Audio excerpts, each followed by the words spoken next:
Ronnie. So, John, this is not your first time in Berlin. No. Been here many times. Yeah? When was the first time? With the war? Before the war? During the war? Before the war. I came to see a Joseph Beuys retrospective in the 80s. I don't remember when it was.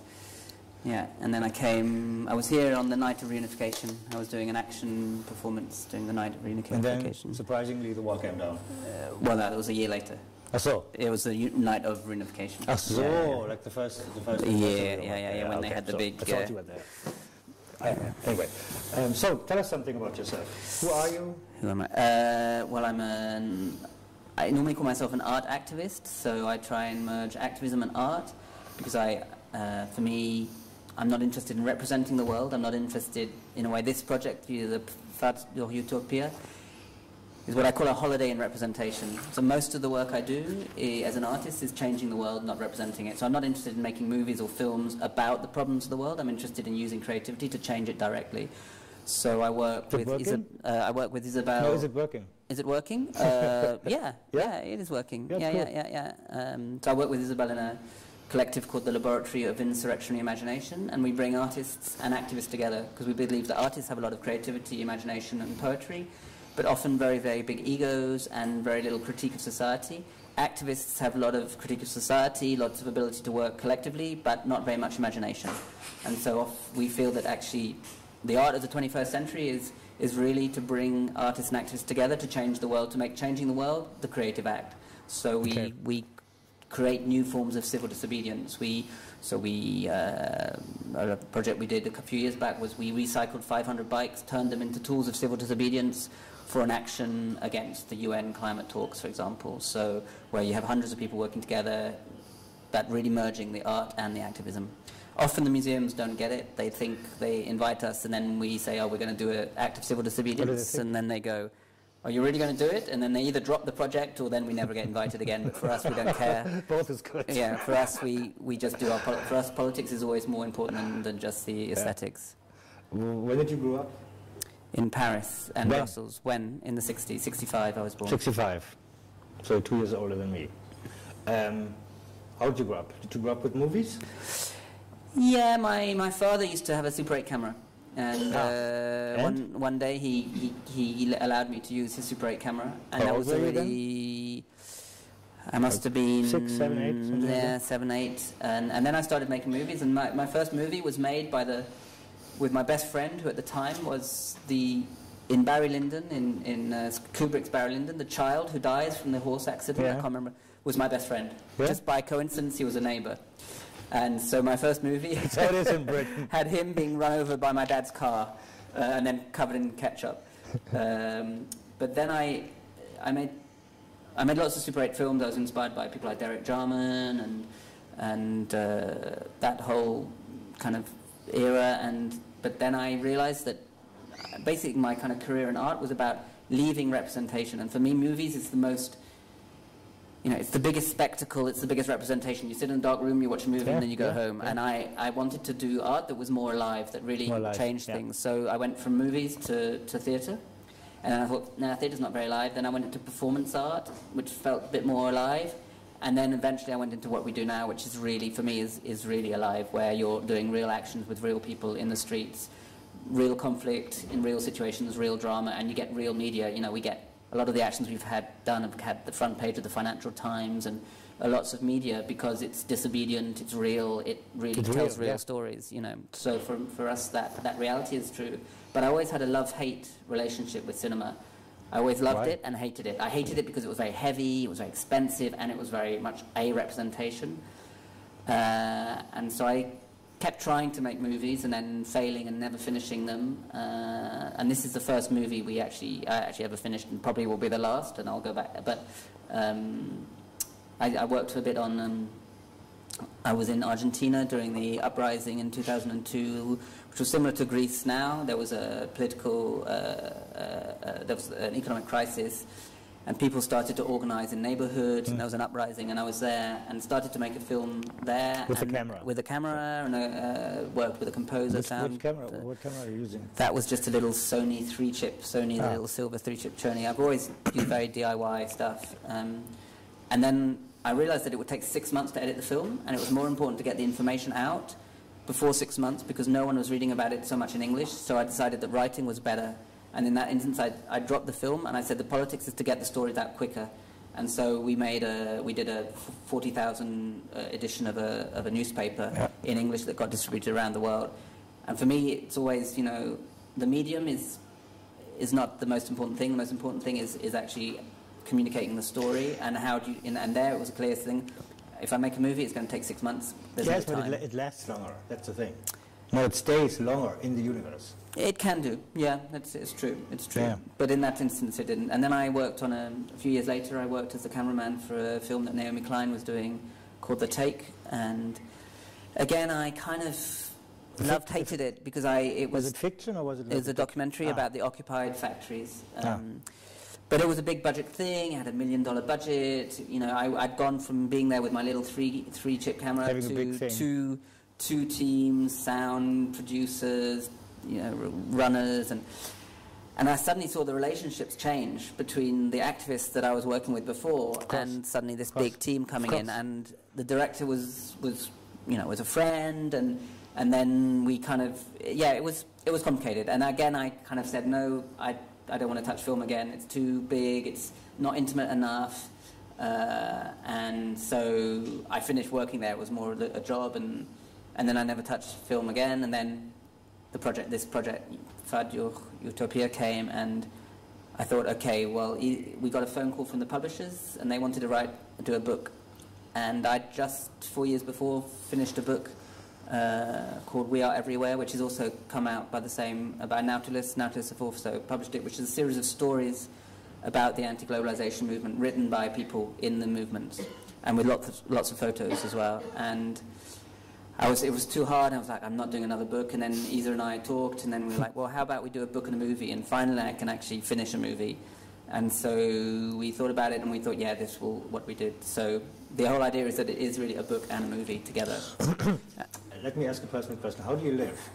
How's the day-to-day life? Is it just work? It depends. It's a mix of everything, isn't it? We're workaholics. I mean, we work too hard. Yes, but you love that. And you love each other, and then it's it's like a whole a ball rolling, right? We've just come from doing a big project at the Camp Nagel Theatre Festival in Hamburg, and 2 weeks of teaching, 25 people, and then a big performance, and now we're going on to the book tour, and it's a bit too much. I think we have to do.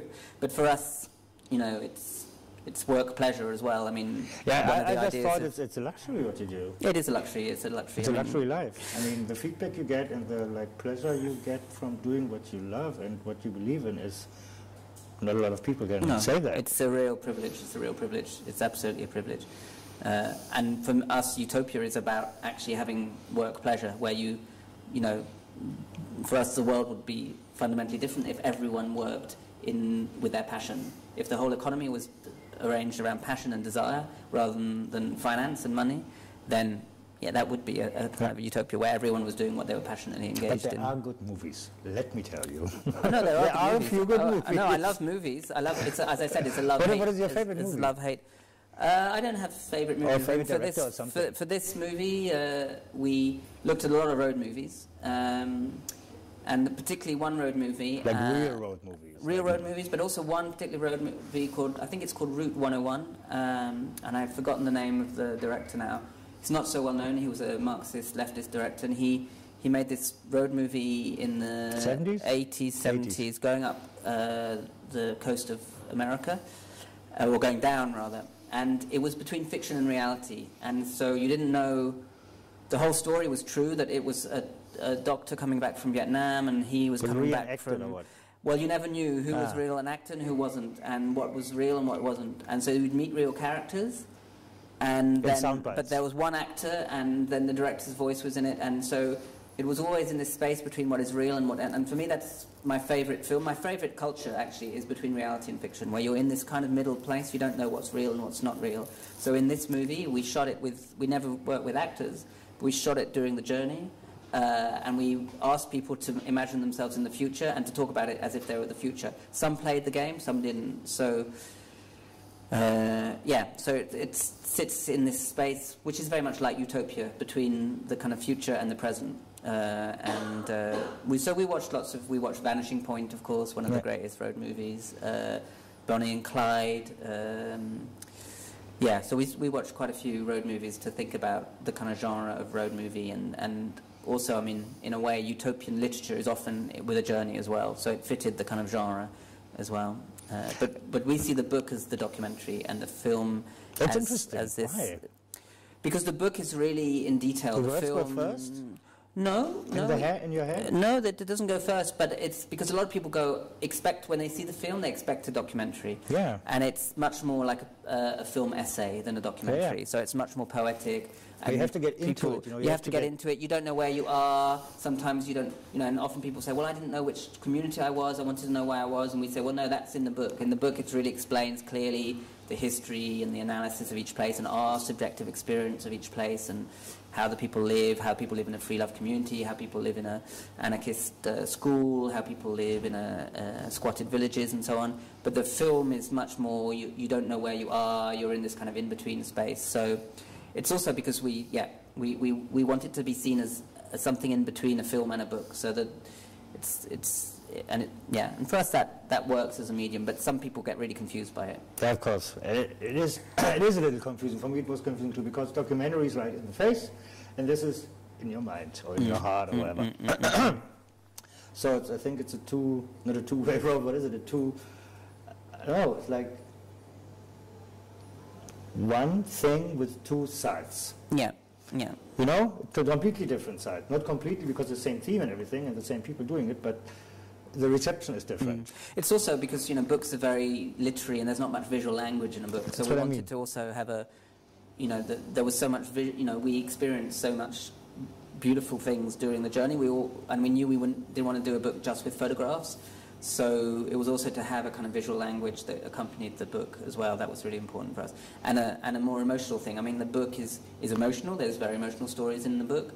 But of course you don't hear the places. There's no soundtrack to a book. So we worked with some really nice composers and sound designers as well. So the sound design is really important in the film. But also takes you into this kind of other space. But you like being creative, don't you? I like being creative. I suppose it gives you something back, doesn't it? For your heart and for your... Yeah, I can't... I mean, I think everyone is creative. I think everyone is creative in different ways. I think everyone is born creative. I think the problem with capitalism is it destroys people's creativity and makes them push their creativity into making money for other people. But it's a decision. This is a decision from everybody, I believe. I don't think... No, I'm not talking about some other continents here. I'm talking about the Western world. I mean, I think people, school immediately breaks your creativity, says that children can play up to this age, and then after this age they can no longer play and they should have to work. And, I think creativity is not just, for me, a revolutionary situation or a utopian situation is where everyone feels creative. And in fact, for me, creativity is enabling the creativity of others. I think it's really important that, and that's what we try and do in our work, is to try and enable everyone to be creative. I hate this idea that there are the creative artists who have a monopoly. No. It's like a monopoly of creativity. It's like the 1% creativity. And for me, it's really important that as artists we share our creativity, like we want to share our, all our cultural capital and stuff. And for me, that's really important. And it's love. Yeah, it's a form of love. That's a form of love. That's true. That's true. So what do you want the world to do with it? With the book and the film? Yeah, to do with it. Like to do it? Well, I mean, it's done really, really well in France. It's already sold out. It's now going to go to paperback without the film, which is an interesting thing, but we let it go. So now you can see the film.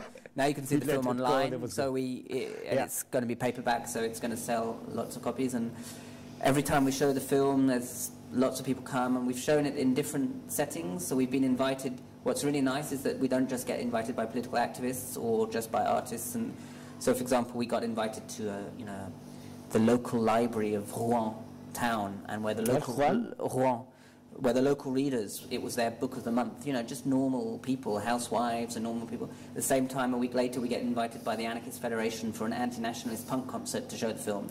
And so, for us, it's really great that the film is touching different audiences. And I think, and the book is touching different audiences. And for us, the important thing is people read the book and see the film, and get a taste for another world, another way of living, and say, actually, I don't need to have this shit job. I don't need to be indebted to the bank. I don't need to work like a crazy person just to have 2 weeks holiday. And to have a car actually and a house maybe, and something. yeah, maybe there's other ways of living, and I can do it with my friends, and I don't need to feel alone, and just to kind of take that leap to try and live differently. And I think we get some fantastic emails back from people who've experienced the book and the film saying, wow, it gave me hope. In fact, we showed it in Belzig 3 days ago, and a guy came up afterwards and said, I've been working in Berlin and kind of commuting to Belzig and thinking whether I should just do the full move. And he said, the film made up my mind, and I'm giving up my flat in Berlin and I'm moving out. Cool. So that's a big success. Yeah, so it works. It does. Other movies don't do that to people. I think some do. I think some do. Yeah, depends what movies. But congratulations. Thank you very much for the interview. It's a pleasure. Ja, we're recommending it here, so whatever. Just for jetzt Werbung, kostenlose Werbung, die wir nicht bezahlt kriegen, so sind wir. Yeah, let's leave the thing and whatever. Say goodbye to the audience, online, worldwide, whatever.